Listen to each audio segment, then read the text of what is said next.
He titulado esta sección, 1 Pedro 5, del 8 al 11, Firmes en la fe. Leemos el texto bíblico, dice, sed sobrios y velad, porque vuestro adversario el diablo, como león rugiente, anda alrededor buscando a quien devorar, al cual resistid firmes en la fe, sabiendo que los mismos padecimientos se van cumpliendo en vuestros hermanos en todo el mundo. Mas el Dios de toda gracia, que nos llamó a su gloria eterna en Jesucristo, después que hayáis padecido un poco de tiempo, Él mismo os perfeccione, afirme, fortalezca y establezca. A Él sea la gloria y el imperio por los siglos de los siglos. Amén. ¿Sí? Este podríamos decir que es el final del corpus, del cuerpo de la carta de la epístola de Primera de Pedro. La semana que viene veremos que normalmente las epístolas, que son cartas a una iglesia o a una persona en particular, se componen siempre de tres partes principales. La salutación o saludo inicial, el cuerpo de la carta, el corpus, y luego la despedida final. Aquí concluye Pedro, por así decirlo, en ese cuerpo, en ese contenido que hemos visto que era doctrinal, era práctico y de un montón de temas que trata a estos creyentes. Aquí cierra con ese a Él sea la gloria y el imperio, que evidentemente es una doxología, lo veremos después, ¿no? Vamos a la primera sección. Dice, sed sobrios y velad. Pedro dijo antes que el creyente puede echar toda su ansiedad en Dios, ¿verdad? Que nos despojábamos y que esparcíamos nuestra ansiedad fuera de nosotros y la depositábamos en Dios. Y como es habitual en el pensamiento de Pedro, por un lado nos recuerda lo que Dios hace por nosotros y después nos recuerda qué es lo que nosotros debemos hacer o cómo debemos actuar ante esa realidad. Pedro siempre hace el mismo tipo de pensamiento. Dios hace esto por nosotros, Dios es esto por nosotros, y en base a esta verdad, cómo el creyente en fe actúa o corresponde a esa realidad. La fe es activa. Es decir, echar nuestra ansiedad en Dios no implica en ningún caso ser perezosos, negligentes, descuidados en nuestro caminar cristiano, sino todo lo contrario. Dice, no, ahora sed sobrios y velad. Echamos nuestra ansiedad y ahora, ¿qué tenemos que hacer? Aparte de echar nuestra ansiedad, descansar y ya está, todo se acabó. No, sed sobrios y velad. Pedro da una doble orden que ya mencionó anteriormente con la palabra nefo en griego. Fíjense, lleva 3 veces mencionando la misma palabra en la epístola. En 1 Pedro 1,13 dice, por tanto, ceñid los lomos de vuestro entendimiento, sed sobrios, nefo. 1 Pedro 4,7, sed pues sobrios y velad, nefo, en oración. Ahí la Reina Valera parece que hace un cambio en el orden de las palabras. 1 Pedro 5,8, sed sobrios, nefo y velad. Otra vez, ¿se dan cuenta? Va repitiendo una misma palabra y se suele asociar el ser sobrios con velar. ¿Qué significa ser sobrios? ¿Qué significa sobriedad? ¿Ah? Dominio propio sería una traducción parecida de la palabra, pero técnicamente, ¿qué es ser sobrio? Bien, la palabra técnicamente está relacionada con el concepto ebrio-sobrio. ¿Qué es una persona ebria? Una persona que ha bebido más de la cuenta y su entendimiento está afectado, en este caso, por el alcohol, ¿verdad? Eso es una persona ebria. Sobrio es aquel que está en plenas facultades porque no ha tomado ninguna sustancia que altere sus condiciones naturales o de entendimiento. Es decir, es una persona libre de las influencias embriagantes del alcohol. Técnicamente, o sea, lo más preciso de sobrio significa eso. Ahora, evidentemente, es metafórico, que, como hemos dicho, dominio propio, pleno entendimiento, que estemos atentos, alerta, todo eso es coherente, evidentemente, con lo que Pedro está transmitiendo. Pero la palabra sobrio significa esto. Estar en plenas facultades y se suele asociar, como bien hemos dicho, en velar, vigilar y hacer guardia. Por eso casi siempre van juntas, sobrio y velad. Ser sobrios y velad. Ser sobrios y velad. Velad es estar en guardia, estar atentos. Ahora, por ejemplo, 1 Tesalonicenses 5,6, el apóstol Pablo también hace lo mismo. Dice, por tanto, no durmamos como los demás, sino velemos y seamos sobrios. Otra vez, velad y sed sobrios. Cuando los guardias de una ciudad eran convocados esa noche para hacer guardia, ¿sí?, pasaban la noche en vela. ¿Qué es pasar la noche en vela? Despiertos, velando, guardando la seguridad y vigilando la seguridad de la ciudad. El motivo de que hubiese guardias en las ciudades era porque los enemigos eventualmente iban y las querían invadir, ¿verdad? Y el guardia daba aviso, vienen los enemigos. Y los enemigos solían hacerlo de noche porque es mucho más difícil detectarlos. Entonces, el vigilante, ¿a qué se dedicaba? A velar y a vigilar para que ningún enemigo entrase a la ciudad, ¿verdad? O alguien extraño. Sí, esto lo tenemos claro. Bien. Había dos formas principalmente en las que un guardia de una ciudad podía ser negligente en su tarea. Es decir, no cumplir con el propósito de velar adecuadamente por la seguridad de la ciudad. La primera sería quedarse dormido. Es decir, no velar. Técnicamente no cumplir con la función principal que es quedarse dormido. Si ponemos una persona y decimos, oye, estate atento por la noche para que... y se queda dormido, ¿de qué nos sirve esa persona? Desde luego no cumple con su función y no está velando. Sería un desastre para la ciudad, ¿verdad? La segunda opción habitual en aquellas épocas era que sí se quedaban despiertos, pero como se aburrían por la noche, le daban un poquito al vino. Dedicaban a pasar la noche pues, a un poco de divertimento, porque qué aburrido es estar toda una noche despierto cuando toda la ciudad duerme. Y por eso el sobrios y velad siempre está asociado casi siempre en las Escrituras, porque en aquel tiempo los guardias tenían la negligencia habitual de darle un poquito a la bebida, no estar atentos a lo que estaba pasando, y de qué nos sirve un guardia que no se entera de lo que está pasando porque está ebrio. Desde luego tampoco sería un guardia que cumple sus funciones, ¿verdad? Por eso velad y sed sobrios casi siempre van juntos en la palabra de Dios y tiene un sentido de guardia y protección, no ser negligentes. Cuando Pedro está diciendo esto, evidentemente nos está diciendo o alertando que para poder poner atención a lo de fuera, a los enemigos exteriores, a lo que viene de fuera, primeramente tenemos que tener atención a nosotros mismos, a tener dominio propio. Yo no puedo dominar lo que venga de fuera si no soy capaz ni siquiera de dominarme a mí. Por eso, evidentemente, sobrios está relacionado con el dominio propio. En algunas versiones pone dominio propio, literalmente, traduce en dominio propio. Creo que Naví lo pone, ¿no? Entonces, el dominio propio es, si usted está por la noche vigilando, usted tiene que tener dominio propio. ¿Por qué? Porque no se puede dormir y porque no debe contemporizar con su función tomando cualquier cosa. Tiene que estar en plenas facultades. Dominio propio para poder estar atentos a lo que viene de fuera. Ahora Pedro, en base a este argumento, va a decir por qué tenemos que estar sobrios y vigilantes. ¿Por qué? ¿Qué dice el texto bíblico? ¿Por qué tenemos que ser sobrios y vigilantes? ¿Ah? Porque vuestro adversario, el diablo, como león rugiente, anda alrededor buscando a quien devorar. Ahora tenemos el enemigo que viene de fuera. Pedro está siendo totalmente coherente. Sed sobrios y velad. ¿Por qué? No es por cualquier cuestión, no es porque sea una ordenanza vacía, no, porque tenemos un enemigo de nuestra alma, que es un adversario, que es como un león rugiente, que es el engañador, el acusador, que está atento para ver cómo puede hacernos daño. Satanás significa adversario, diablo significa acusador. El adversario acusador, el Satanás diablo, ¿vale? Es lo que está diciendo Pedro. Pedro nos indica que los creyentes tenemos un enemigo exterior a nuestra vida. Él no está en nosotros, sino fuera de nosotros, y no es de los nuestros, no es de nosotros. El motivo del enfado y odio de Satanás hacia los creyentes, el motivo principal del rechazo y repulsión que Satanás tiene para con un hijo de Dios, es que Satanás ha perdido el control y señorío de esa persona que ahora está bajo el señorío de Cristo. El motivo principal por el que Satanás odia a todo hijo de Dios es por Cristo en él. Lo que trae repulsión a Satanás es Cristo en él, que no es capaz de seguir controlando, ni enseñoreándose, ni gobernando esa vida que antes estaba bajo su cautiverio. Fíjense lo que dice Efesios 2, del 1 al 2. Y él os dio vida a vosotros cuando estabais muertos en vuestros delitos y pecados, en los cuales anduvisteis en otro tiempo, siguiendo la corriente de este mundo, conforme al príncipe de la potestad del aire, el espíritu que ahora opera en los hijos de desobediencia. ¿Quién es el espíritu que ahora opera en los hijos de desobediencia?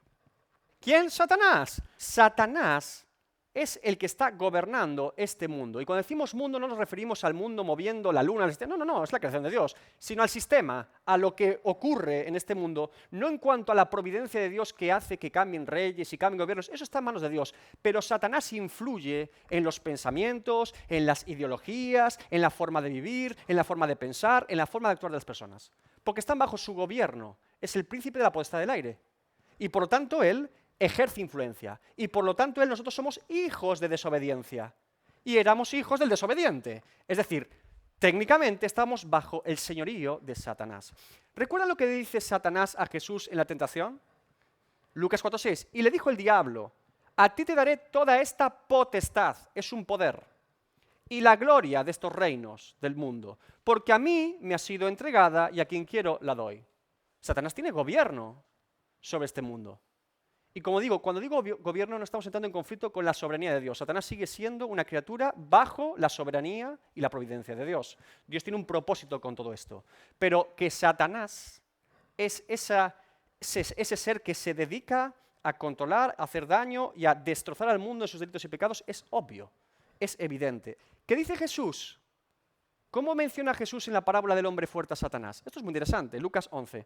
Cuando el hombre fuerte, armado, guarda su palacio, Jesús está refiriendo aquí a Satanás, en paz está lo que posee, él está tranquilo, tiene todo lo que tiene bajo su control.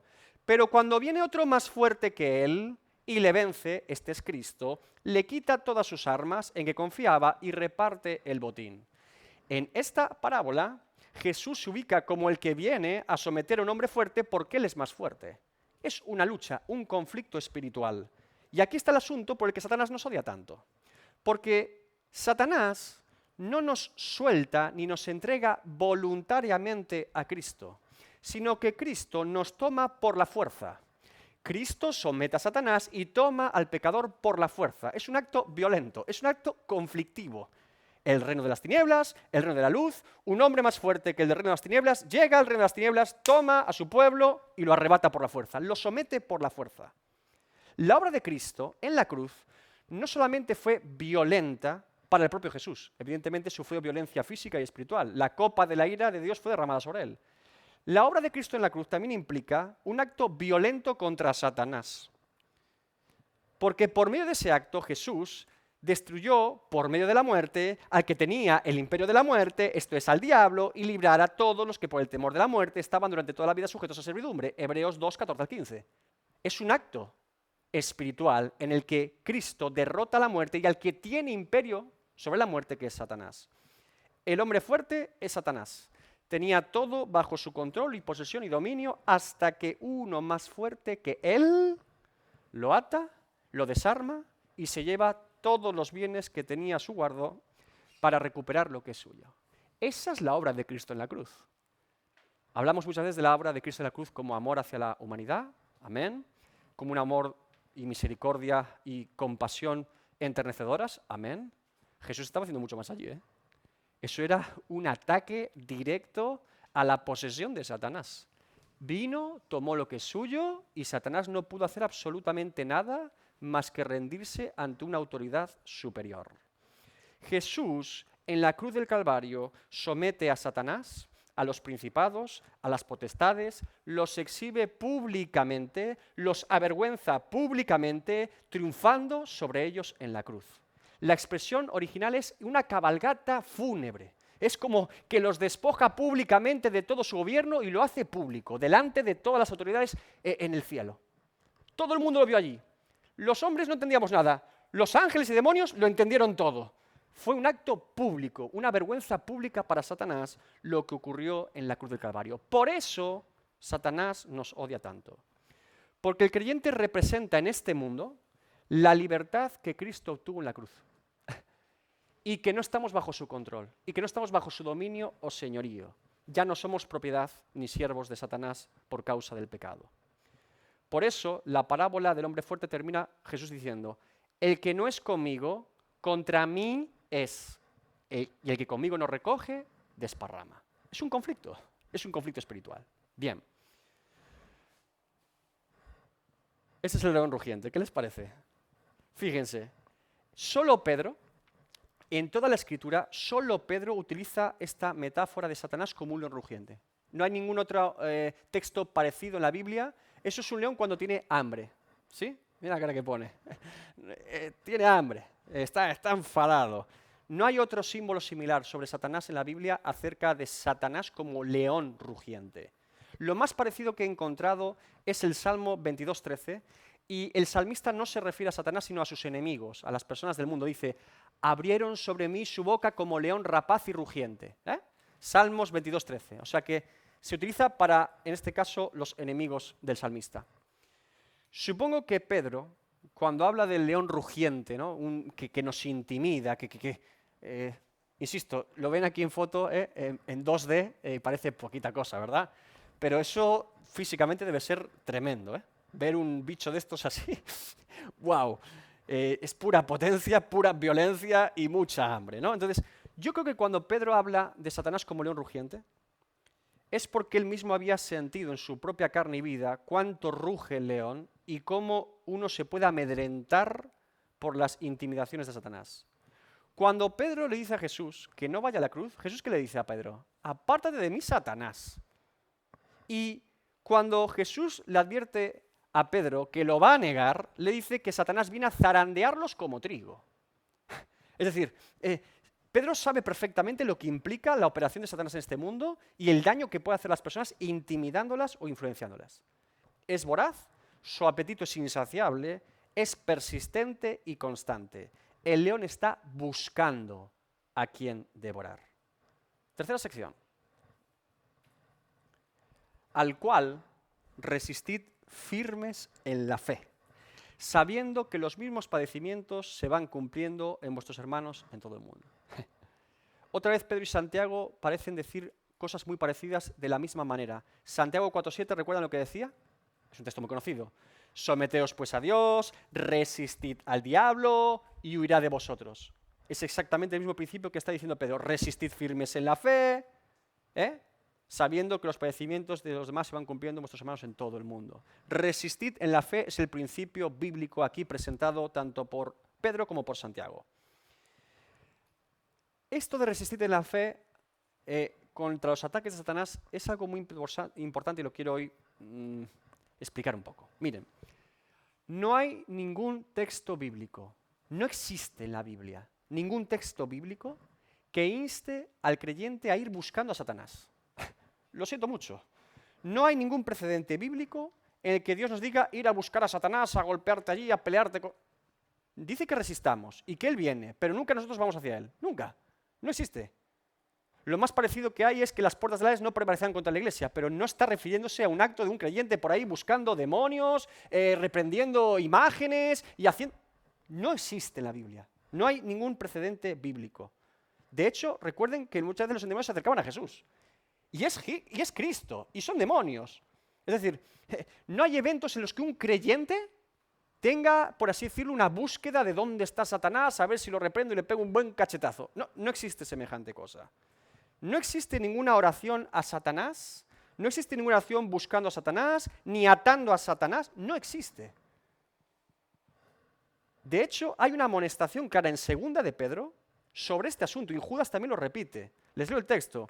Y mayormente aquellos que, siguiendo la carne, andan en concupiscencia e inmundicia y desprecian el señorío, atrevidos y contumaces, no temen decir mal de las potestades superiores, mientras que los ángeles, que son mayores en fuerza y en potencia, no pronuncian juicio de maldición contra ellas delante del Señor. Pero estos, hablando mal de cosas que no entienden, como animales irracionales, nacidos para presa y destrucción, perecerán en su propia perdición. ¿Qué está diciendo Pedro? Y lo repite después Judas.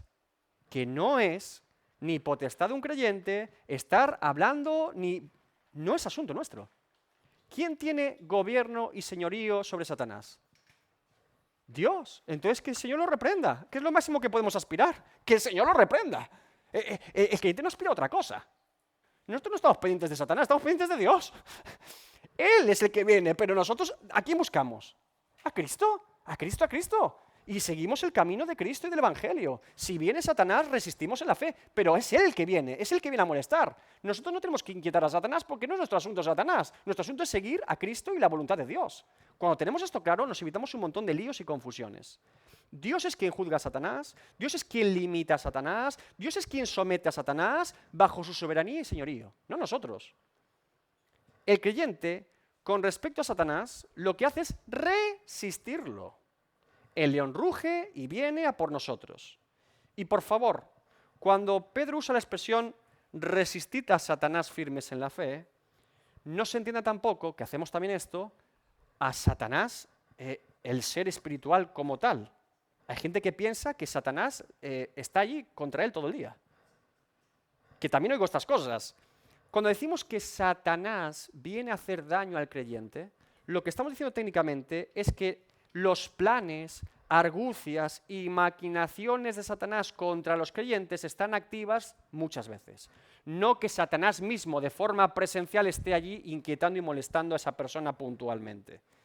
De hecho, Satanás no es omnisciente, ni es omnipresente, ni se dedica a ir persona por persona. Soy Satanás, te voy a... Hablamos de las maquinaciones de lo que él hace. ¿Me están entendiendo? El mundo espiritual es un mundo de jerarquía y por lo tanto sería poco razonable pensar que por una persona particular en un príncipe de la potestad del aire baje a estar incomodándolo siendo Satanás mismo. Esto tampoco tiene precedente bíblico. Satanás desciende a la tierra para hablar con Jesús. Evidentemente sí, tiene mucho sentido. Pero incluso cuando Jesús le dice, apártate de mí, Satanás, a Pedro, se está refiriendo a lo que había inoculado en el pensamiento de Pedro. No que Satanás está hablando, poseyendo a Pedro por la boca, ¿sí? ¿Aclarados estos líos? Muy importante. Bien. Satanás es el príncipe de la potestad del aire. Quizá el que mejor expresa cómo actúa Satanás es Lutero en un himno. ¿Tengo a Lutero en un himno o no lo tengo? Aquí está, Lutero en un himno.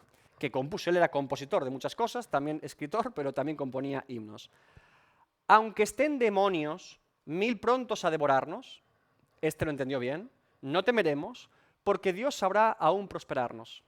Que muestre su vigor Satanás y su furor, dañarnos no podrá, pues condenado es ya por la palabra santa.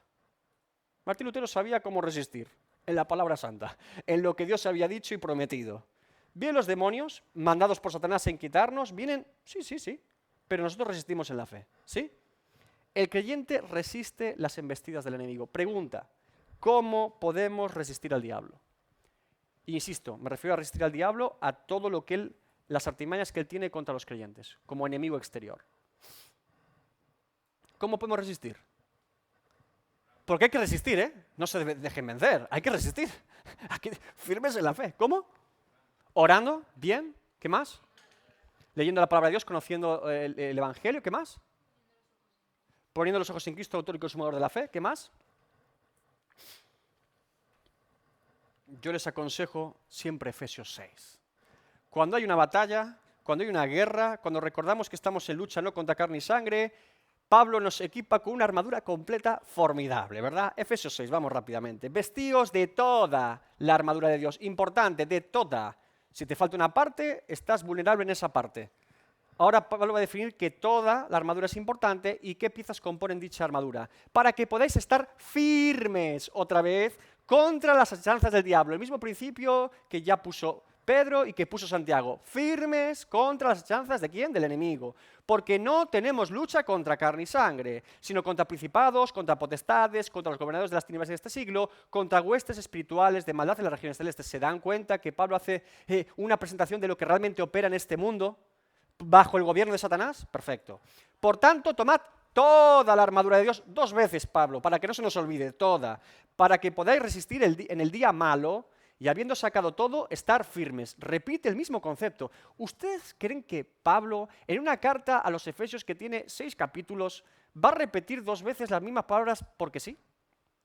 Epístolas que eran muy cortas, que cada letra contaba, que el rollo no se puede hacer muy grande porque era muy difícil de enviar. ¿Ustedes creen que lo repite por casualidad o porque es muy importante? Toda la armadura, firmes. Toda la armadura, firme, resistir. Toda la armadura es como toda la armadura, toda la armadura. Y uno se levanta por la mañana, Señor, me he olvidado las zapatillas. Toda la armadura. Ay, pero la cabeza hasta los pies. Toda es toda. Si te falta una, te falta toda. Porque ese es el punto donde Satanás va a incidir. Toda la armadura para estar firmes y resistir. Todo el tiempo. Bien. Otra vez, por tercera vez, estad pues firmes.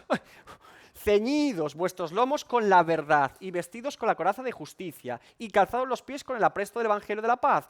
Sobre todo, tomad el escudo de la fe para que podáis apagar todos los dardos del fuego del maligno. Y tomad el yelmo de salvación y la espada del Espíritu, que es la palabra de Dios, orando en todo tiempo, con toda oración y súplica en el Espíritu, y velando, otra vez la palabra velar, en ello con toda perseverancia y súplica por todos los santos. La oración que hemos dicho antes, la palabra que hemos dicho antes, puestos los ojos en Cristo tomado el consumo de la fe, toda la armadura. Ahora, todos estos versículos de Pablo aquí, en Efesios 6, Pablo escribió más que Pedro, evidentemente, Pedro lo resume en una sola frase magistral. Firmes en la fe. El firmes en la fe de Pedro cubre totalmente todo lo que está diciendo Pablo aquí. Firmes en la fe. La palabra griega es sólidos en la fe. No líquidos ni gaseosos, sólidos en la fe. ¿Por qué? Porque si tenemos una fe líquida, adaptable a cualquier viento de doctrina, muy líquida, me adapto, esto viene por aquí, pues debe ser, esto por acá, este dijo no sé qué, me gusta lo que suena, pues debe ser verdad, el otro dijo, es que habla muy bien, también debe ser verdad.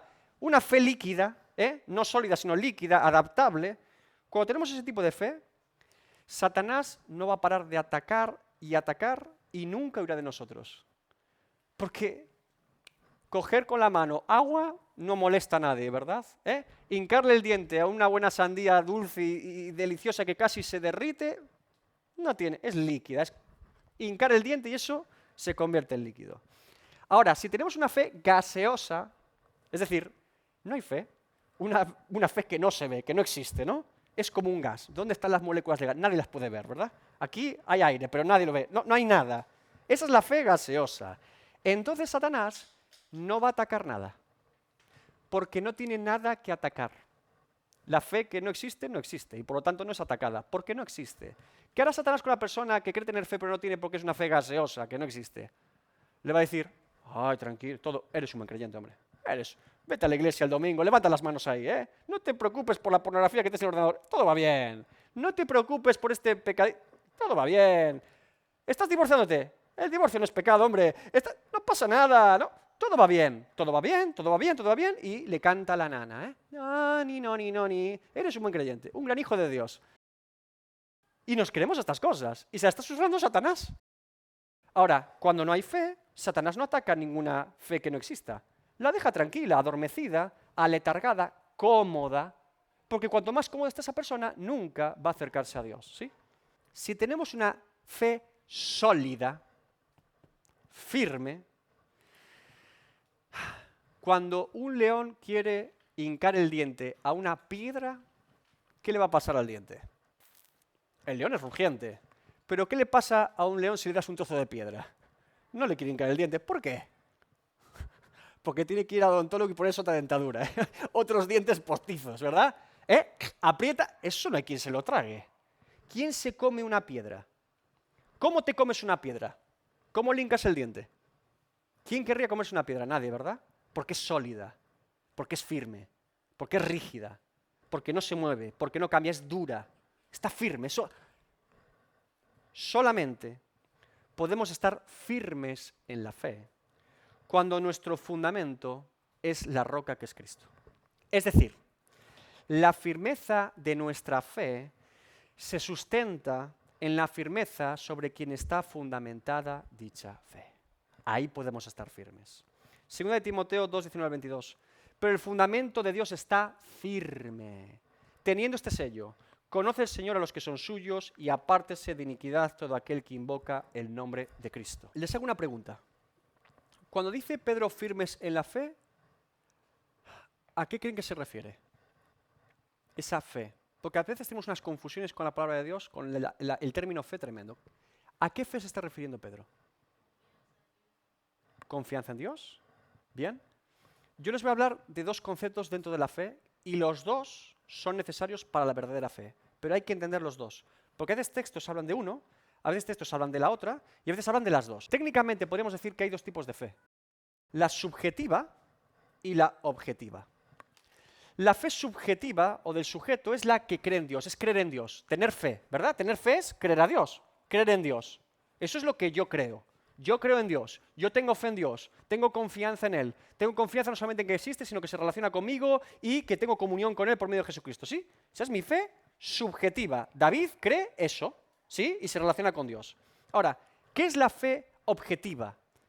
La fe objetiva es la doctrina del Evangelio. Es decir, una cosa es que yo creo y otra cosa es lo que yo creo. ¿Nota la diferencia? Una cosa es que yo tenga fe y otra cosa es en qué está fundamentada esa fe, porque no es lo mismo. Y las dos son importantes.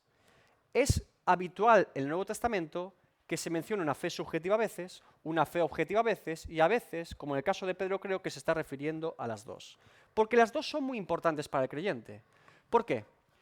Porque si la fe objetiva, el Evangelio, es el que es y no se puede cambiar, gloria a Dios por eso, es firme, es un fundamento firme. Acaba de decir 2 Timoteo, pero el fundamento de Dios está firme, se refiere al Evangelio, el fundamento, a Cristo, a la obra de Cristo, a la verdad de Dios. Está firme, no ha cambiado, sigue ahí. Es importante la fe objetiva, el Evangelio y la verdad de Dios hacia el hombre. Porque si no tuviese una verdad de Dios hacia el hombre, ¿en qué creeríamos nosotros? No sabríamos en qué creer, pero sabemos en qué creer. Ahora, al igual que es importante la fe objetiva y saber en qué creer, es importante creer en esa verdad. Esa es la fe subjetiva. Yo me acojo a la verdad de Dios. Yo creo en el Evangelio. No lo toco, no lo cambio, no lo edifico, no lo muevo. No. Permanece ahí y yo me abrazo a él. Eso es lo que hace la fe subjetiva, es abrazarse a la verdad de Dios. No la cambia, no pretende modificarla, no pretende analizarla o mejorarla. No se puede mejorar, es como es. Dios se revela de esa forma en Cristo. Me aferro a Cristo. La fe subjetiva se aferra a la verdad de la fe objetiva. ¿Me está entendiendo? Aquí Pedro, cuando dice firmes en la fe, creo que se refiere a las dos simultáneamente. Se refiere por un lado a que no dejen de confiar en Dios y por el otro lado que no dejen que ninguno de estos padecimientos o persecuciones altere el evangelio en el que han creído. Por eso Pablo muchas veces escribe a las iglesias: yo les prediqué el evangelio, Gálatas insensatos. ¿Quién os fascinó? Le dice a los Gálatas. Como si hubiese otro evangelio, no hay otro evangelio. El evangelio es el que se os predicó. Dice, aunque viniese yo, aunque viniese un ángel, os dijese otra cosa, no creáis otro evangelio. Fe objetiva. No creáis fe subjetiva en la fe objetiva diferente. Esto es muy importante. Hay gente que cree. Hay mucha gente que cree todo tipo de cosas. Tienen fe subjetiva. La pregunta es ¿en quién? Y en las iglesias evangélicas hay gente que cree todo tipo de cosas. La pregunta es ¿en quién? Oiga, hermano, yo soy creyente. Va, yo también soy creyente. Creyente es el que cree. Dale, pero ¿en qué crees? ¿En qué crees? ¿En esto? ¿En esto? ¿En esto? ¿En qué crees? Porque el evangelio es objetivo. Y es objetivo porque Dios lo ha revelado. Es suyo, es su palabra. La fe objetiva es fundamental. Si no sabemos en qué creemos, tenemos peligro en lo que estamos haciendo. El creyente sabe en quién ha depositado su confianza. Ay, David, quiere decir que tienes que hacer un estudio teológico, 3 años de universidad y carrera para poder ser creyente. No. La fe viene por el oír y por la palabra de Dios. Uno cree en Dios, pero cuando uno cree en Dios, quiere saber en quién ha creído y cada día lo conoce más. Claro. ¿Usted conoce más a su esposo o esposa después de 20 años casado o el primer día que se casó? Debería conocerlo más después de 20 años. Espero que sea así. Hay gente que dice, lo conozco menos. Pero lo normal sería conocerlo más y mejor. ¿Por qué? Porque lleva 20 años conviviendo con esa persona, ¿verdad? Sabe hasta cuando se levanta y ¿dónde está? ¿Qué ha hecho? Ya sabes hasta lo que está pensando. ¿Sí? La subjetiva es importante porque si no crees, es imposible agradar a Dios. Pero si crees mal, también es imposible agradar a Dios. Entonces, claro, hace falta una fe, una confianza en lo que Dios ha dicho, pero en lo que Dios ha dicho. El mayor ejemplo de la negligencia de solo creer subjetivamente, César, y no objetivamente, es el famoso texto de Jesús que digo 50 veces. Muchos en aquel día dirán, Señor, Señor. Lo llaman Señor. Ellos creían que creían. Y creían, pero no creían en lo que tenían que creer. Creer creían, pero creían mal. Ahí está el problema. Entonces, si la doctrina, el evangelio, se convierte en una letra muerta en la que no creo, a mí no me sirve de nada. La verdad es la verdad. La verdad permanece, prevalece, salva. Pero a mí no me salva, porque no creo en ella. Entonces, ambas están relacionadas. E insisto, creo que Pedro habla de las dos. De las dos aquí. Está asociando firmes en la fe, subjetiva en mantenernos firmes, no dejen de confiar en Dios, y firmes en la doctrina, firmes en el evangelio que les fue predicado por los apóstoles y por la gente que Dios dispuso en aquel momento. Ahora, Pedro unifica esta firmeza en la fe y nos dice, sabiendo que los mismos padecimientos, por causa de la misma fe, se van cumpliendo en vuestros hermanos en todo el mundo. No estáis solos, tampoco en el padecimiento. Ahora, cuidado con esta traducción. La mejor traducción sería de la misma clase de padecimientos. ¿Por qué hago esta pequeña aclaración? Porque no todos los creyentes sufren exactamente lo mismo. Si no, podríamos hacer esa doctrina, ¿eh? Usted no es creyente. ¿Por qué? Porque no sufre lo que estoy sufriendo yo, hombre. Yo estoy sufriendo por la fe más que usted. Y como no es lo mismo, usted no es un verdadero creyente. Podríamos hacer este tipo de cosas. Pero está hablando del mismo tipo de clases, tipos o clases de sufrimiento. Se está refiriendo a la persecución física, a la persecución verbal, al menosprecio, a las cosas que los creyentes vivimos desde todas las épocas de la historia de la humanidad. La misma clase de sufrimientos, no exactamente el mismo sufrimiento. ¿Se entendió? Aclarado esto, vamos a la siguiente sección. Mas el Dios de toda gracia, que nos llamó a su gloria eterna en Jesucristo, después que hayáis padecido un poco de tiempo.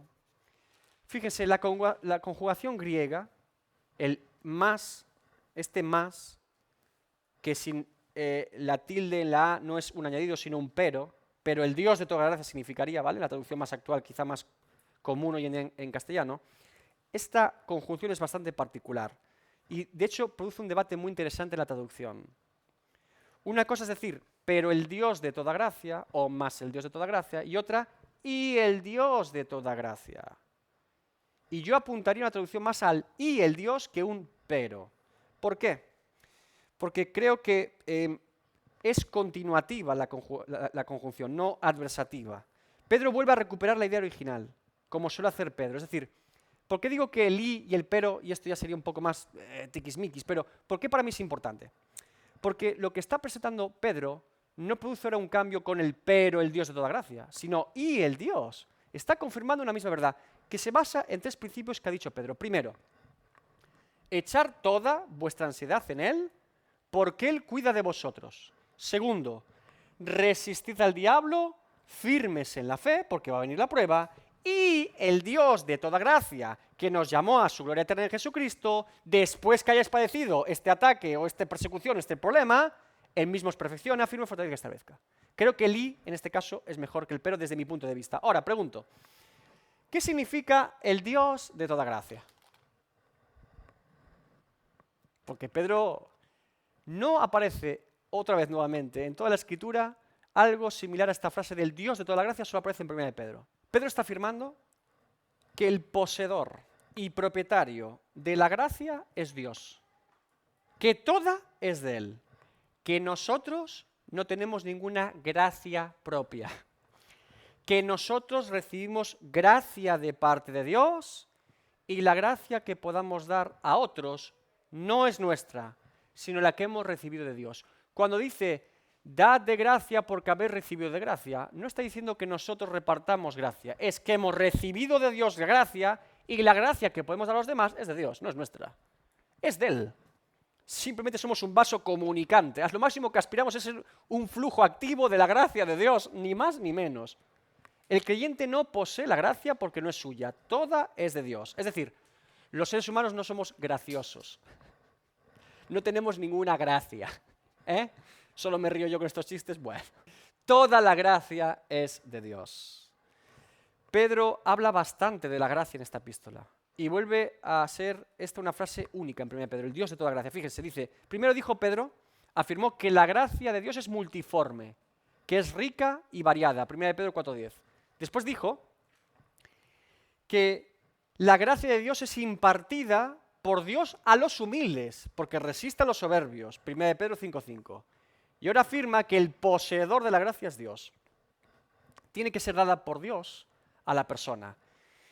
Y una vez que recibimos de esa gracia, debemos recordar que no es nuestra, sino que toda gracia es de Dios. Adelante. Efesios 2, 8 y 9. Somos salvos por gracia, por medio de la fe, y esto no de vosotros, pues es don de Dios, no por obras para que nadie se gloríe. Bien. La salvación por gracia implica el mensaje que solo encuentras en la Escritura, en la Biblia, en la palabra de Dios. ¿Por qué la palabra de Dios es la palabra de Dios? ¿Por qué la palabra de Dios no es simplemente un invento de hombres que ha hecho una religión humana? Bueno, yo te respondería con un argumento del propio contenido de la palabra de Dios. El mensaje del Evangelio, el mensaje tal cual, sin edulcorar por los hombres, y hacer una religión de hombres. El mensaje de la Biblia es el único mensaje en la historia de la humanidad que presenta la idea de que el ser humano no puede hacer nada por sí mismo para salvarse, sino que depende de la gracia y de la obra de Dios por él. Toda religión humana, toda filosofía, todo pensamiento humano siempre es lo que yo puedo hacer para salvarme. Pero el Evangelio de Jesucristo revela que yo no puedo hacer nada para salvarme y por eso Cristo vino a salvarme a mí. Es que es tremendo. Nos humilla y nos ubica en nuestro lugar, pecadores, y exalta la obra de Cristo por nosotros. Cristo vino a salvar. Es por gracia. Y si es por gracia, no es por obras. Ahora, uno dirá, bueno, si es por gracia, me daré entonces a la vida loca porque no es por obras, no tengo nada que hacer. No, la fe verdadera actúa. Y ahí se reconcilia en la epístola de Santiago con mi querido apóstol Pablo en Romanos. ¿Por qué? Porque así como somos justificados por la sola fe, por la gracia de Dios, porque Dios es el que viene a salvarnos, de la misma forma, la fe activa y actúa conforme a esa verdad. El creyente actúa en obras, no para salvarse, sino que es una demostración de que ya es salvo. El creyente hace obras no porque necesite salvarse, las hace porque ya es salvo, y por eso las hace. Es una demostración pública de que Dios ha obrado en él. Hemos dicho que significa que Dios es el propietario de toda la gracia. Y dice que nos llamó. La gracia implica un llamamiento. Y ahí está el punto. Esa gracia es el acto inicial de Dios para salvación. Somos salvos por la gracia de Dios. Y esa gracia nos ha llamado. Es un llamamiento eficaz, efectivo y desde mi punto de vista imparable. Capaz de resucitar a un muerto espiritual en sus delitos y pecados. Es un llamamiento. ¿A qué nos llama Dios? ¿Qué dice el texto? ¿Somos llamados a qué? A su gloria eterna en Jesucristo. ¡Guau! Es decir, para ser partícipes de la gloria de Dios hay que ser partícipes de Cristo, básicamente. Yo no puedo acceder a la gloria de Dios si no estoy en Cristo. Para poder llegar a la gloria debo llegar en Cristo. Si no, no hay nada que hacer. Pedro apunta evidentemente aquí a la glorificación del creyente. Justificación, adopción, santificación, glorificación. La epístola de Pedro, si se fijan, el contenido principal de la carta es la santificación. Llevamos todos los capítulos, después del primero, todos santificación, santificación, cómo comportarse con los esposos, con las esposas, con el gobierno, con el jefe, siendo esclavo, siendo libre, los pastores, los que están pastoreados. Pedro está aplicando la vida práctica en santidad y piadosa del creyente en todo término y forma. Y encima, en medio de la persecución, diciendo, es posible convivir siendo santos para Dios y encima perseguidos. Es que es única en este sentido. Cuando Pedro ya está terminando, evidentemente, el cuerpo de la carta, lleva presidiendo toda la santificación, ahora nos recuerda la gloria. Porque el estado no es la persecución, el estado no es estar padeciendo en este mundo. Eso pasará y hay una gloria eterna en Cristo prometida para todo hijo de Dios. El camino del creyente no termina en la cruz, comienza en la cruz. Si recuerdan el progreso del peregrino, de John Bunyan, cristiano no se quita la carga hasta que llega a la cruz. Antes cristiano, técnicamente, no es cristiano. Cristiano va buscando a Cristo. Y llega a la cruz y dice que la carga le es despojada y dice que se va a una tumba y se pierde por allí. La mochila esa enorme de basura, de pecado. La convicción, libre, en Cristo. ¿Y qué hace cristiano? ¿Se queda allí? Sigue caminando ¿hasta qué? Hasta la ciudad celestial, hasta la gloria.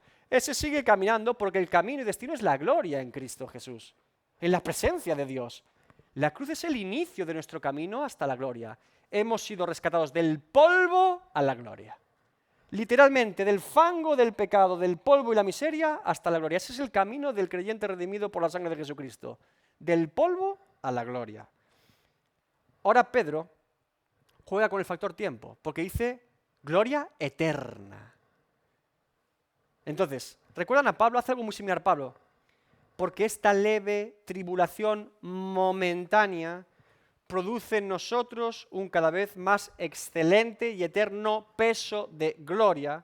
Claro, si decimos que más el Dios de toda gracia, que nos llamó a su gloria eterna en Cristo Jesús, después que hayáis padecido un poco de tiempo, ¿qué está haciendo Pedro? Exactamente el mismo ejercicio que Pablo. Cuando viene la fatiga, cuando viene la angustia, cuando viene el problema, cuando vienen las dudas, los temores, las insatisfacciones, todo lo que en nuestra vida viene a hacernos daño, a desviarnos del camino del Señor, a pensar cosas que no deberíamos pensar, a rebajar nuestra fe. ¿Qué tiene que hacer el creyente? Uy, pero si es que esto es un momento, hombre. Esto es un... Si yo comparo mi dificultad y problema en este momento, aunque me duela, comparado con la eternidad que tengo en Cristo, vamos para adelante, hay que perseverar un poquito más, hay que pelear un poquito más.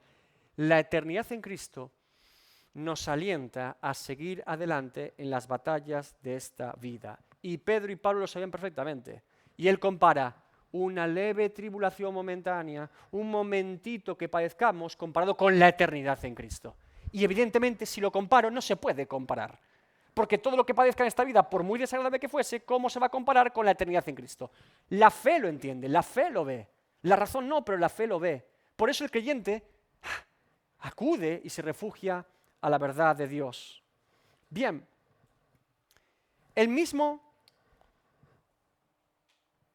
os perfeccione, afirme, fortalezca y establezca.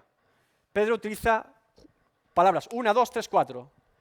Condensa un montón de información, como siempre, en pocas palabras. He hecho aquí un breve ejercicio con cada una de las palabras en el griego original para que tengamos un poquito de entendimiento sobre lo que está expresando Pedro, ¿verdad?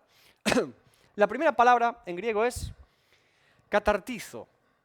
Significa o se puede traducir como ajustar, preparar, completar, reparar, restaurar o remendar.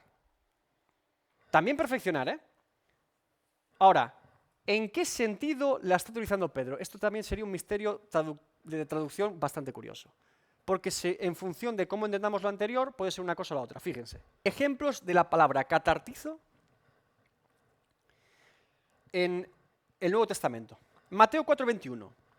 Pasando de allí, vio a otros dos hermanos, Jacobo, hijo de Zebedeo, y Juan su hermano, en la barca con Zebedeo su padre, que remendaban, catartizo, sus redes y los llamó. Remendar unas redes, catartizo. Gálatas 6:1. Hermanos, si alguno fuere sorprendido en alguna falta, vosotros que sois espirituales, restauradle, catartizo, con espíritu de mansedumbre, considerándote a ti mismo, no sea que tú también seas tentado. ¿Sí? Otro ejemplo, Hebreos 10:5. Por lo cual, entrando en el mundo, dice, sacrificio y ofrenda no quisiste, mas me preparaste, catartizo, cuerpo. 1 Tesalonicenses 3:10. Orando de noche y de día con gran insistencia para que veamos vuestro rostro y completemos, catartizo, lo que falta a vuestra fe. Y Lucas 6:40, el discípulo no es superior a su maestro, mas todo el que fuere perfeccionado, catartizo, será como su maestro. Le he puesto un ejemplo de cada una de las posibles traducciones de catartizo en el Nuevo Testamento. Todas diferentes, y aunque todas expresan algo parecido, no es exactamente lo mismo. Porque no es lo mismo decir en este contexto que Dios os perfeccione que Dios os repare o restaure, ¿verdad? Pregunta, ¿qué creen ustedes? ¿Que Pedro se refiere a que somos restaurados después de ese sufrimiento y padecimiento por Dios? Nos restaura de alguna forma, nos vuelve a llevar hacia adelante, o que ese acto nos perfecciona. Las dos, pero si tuvieran que escoger una palabra para traducir, eres traductora, te toca traducir, escojan una. ¿Dirían perfeccione? Remendar, sería un guiño ahí al texto de Mateo. No es tan sencillo, ¿verdad? Todo eso puede presidir, evidentemente, esta palabra, ¿de acuerdo? Toda sería una respuesta correcta a la traducción porque podría significar cualquiera, pero dependiendo de cómo interpretemos aquí el énfasis de Pedro, puede ser una cosa o la otra. Segunda palabra. Esterizo. Afirmar o confirmar. Básicamente es muy parecido. Lucas 22:32. Pero yo he rogado a ti para que tu fe no falte, y tú una vez vuelto, confirma, esterizo, a tus hermanos. ¿Sí? Las palabras que le dio Jesús a Pedro. Así que tiene mucho sentido que Pedro las incluya aquí. Tercero. Seno, fortalecer, dar vigor. Y como ven, no aparece ningún versículo porque es la única vez que se utiliza en todo el Nuevo Testamento. Y lo utiliza Pedro. Significa fortificar, fortalecer o dar vigor, en el sentido de dar fuerza, ¿sí? Y la cuarta es cemelío. Bueno, lo de griego y la fonética, yo le digo eso, a lo mejor no es así la fonética, ¿vale? Me basta con escribirlo más o menos. Se me lió. Mateo 7:25. Descendió lluvia y vinieron ríos y soplaron vientos y golpearon contra aquella casa y no cayó porque estaba fundada en la roca. Significa cimentar, fundar, consolidar. Efesios 3:17. Para que habite Cristo por la fe en vuestros corazones, a fin de que arraigados y cimentados en amor. ¿Sí? Desde mi punto de vista, con estas 4 palabras consecutivas y encadenadas, Pedro está haciendo una progresión de lo que implica la obra de Dios en el creyente por medio de las pruebas y padecimientos. Aquí está la moraleja casi de toda la epístola. Es decir, ¿qué sentido tiene? Sí, vamos a soportar porque tenemos la gloria. Dios nos la promete. Es una cuestión de fe. Vamos a soportar porque somos cuerpo de Cristo. Sabemos que va a venir el sufrimiento. No podemos negarlo. Pedro ha apuntalado la doctrina del sufrimiento del creyente como parte del cuerpo de Cristo. Lo tenemos claro. Pero ¿por qué? ¿Por qué Dios permite esto? ¿Qué sentido tiene para mí? Tiene sentido para el Evangelio, tiene sentido para la verdad de Dios, tiene sentido porque la fe, evidentemente, en este mundo genera controversia. Pero ¿qué sentido tiene para mí? ¿Qué es lo que a mí me proporciona como hijo de Dios pasar por estas pruebas y diferentes a lo largo de mi vida y todo tipo de ellas? Pedro hace una progresión. Primero dice, en base a estas 4 palabras, que el padecimiento por causa de nuestra fe, siempre digo por causa de nuestra fe, no me venga después con, es que me pillaron robando en el trabajo y me echaron. Bueno, eso no es por causa de su fe, eso es por ser un sinvergüenza y un ladrón. ¿Sí? ¿Me entendió, verdad? Por causa de nuestra fe, el padecimiento. Dice, lo primero Pedro, que es una forma de prepararnos, completarnos, remendarnos y hacernos a la imagen y semejanza de Cristo. Es un arreglo. Un ajuste.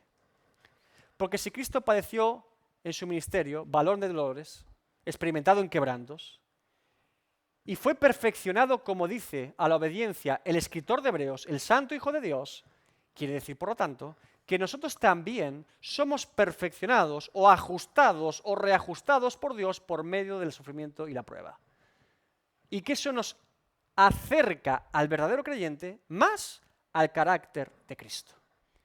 Porque evidentemente, si un creyente pretendiese en su vida no pasar por ningún tipo de aflicción, prueba o sufrimiento por causa de su fe, ¿en qué se parecería esa persona a Jesucristo? ¿Qué reflejo de Cristo tendría? El Señor sufriéndolo todo. Este no sufre nada. Y hacemos esas cosas. No, es que sufrió por mí.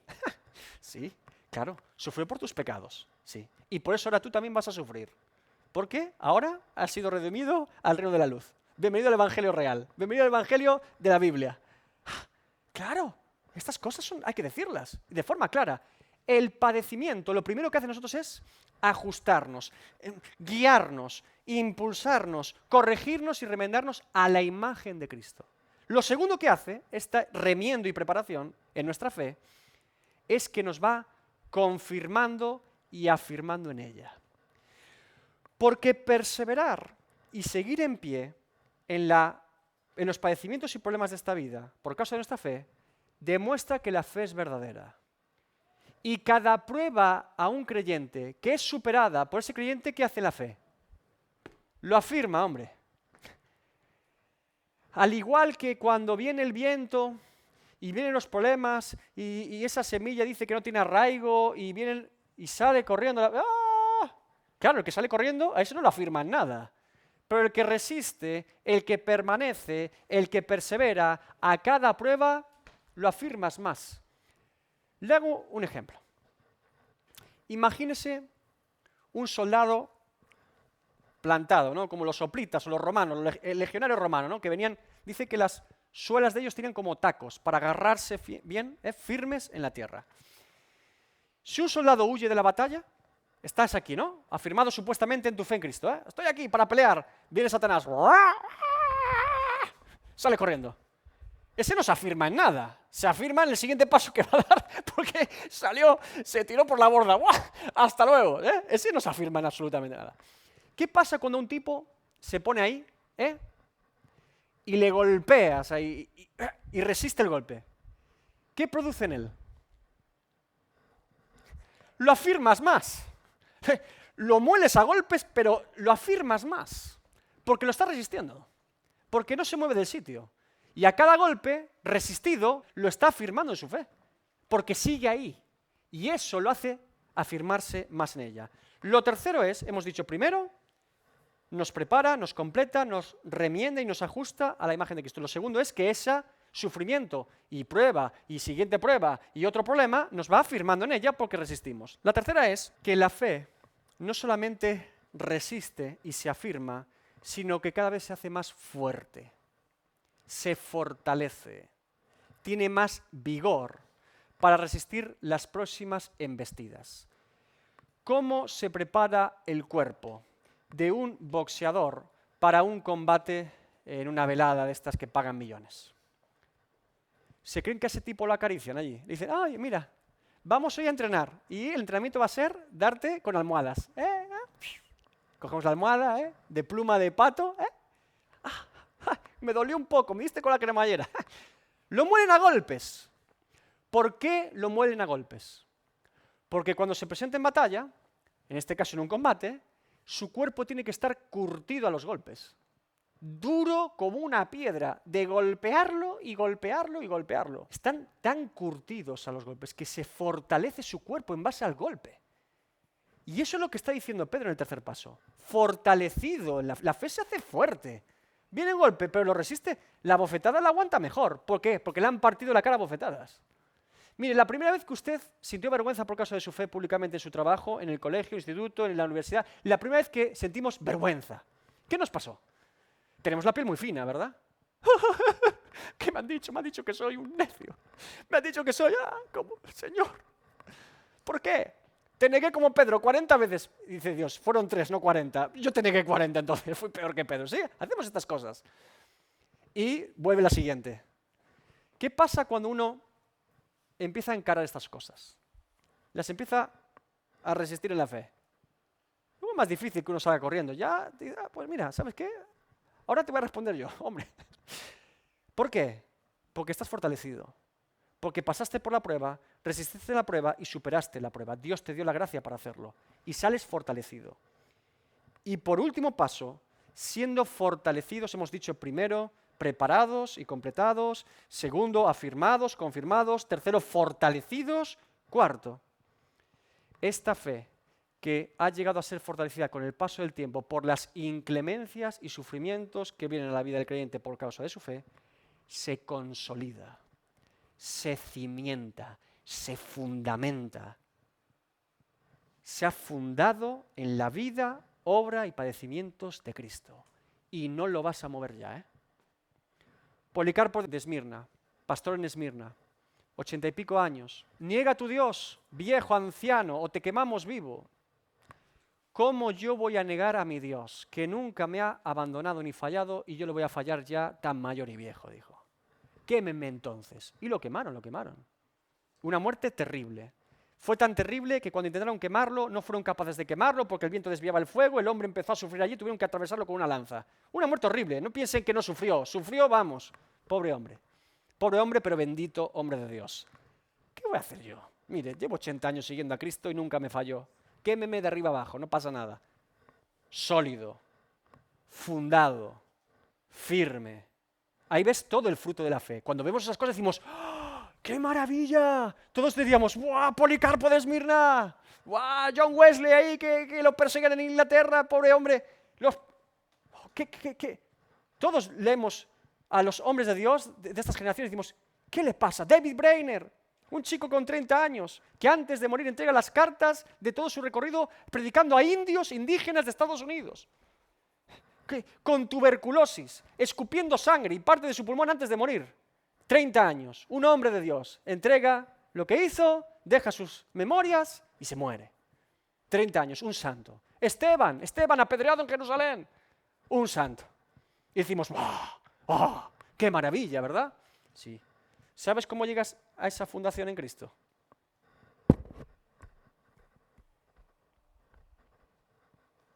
Apaleado. ¿Por qué Pablo era tan firme? Porque a Pablo lo habían apaleado. Física, emocional, espiritualmente. Abandonado por los que quería. Negado por la gente a la que fundaba iglesias. Azotado, náufrago. La espalda de Pablo era mantequilla. Dicen que cuando se sufrían los 40 latigazos menos 1, los latigazos que se dan por la justicia judía. La persona se resquebrajaba su espalda y tardaba meses y meses en cicatrizar. Meses. Y cuando habías una espalda que había sufrido los latigazos, era un esperpento. Pablo fue azotado 5 veces, significa que nunca cicatrizó. Era mantequilla su espalda. Ver eso debería ser... Ahí lo tienes.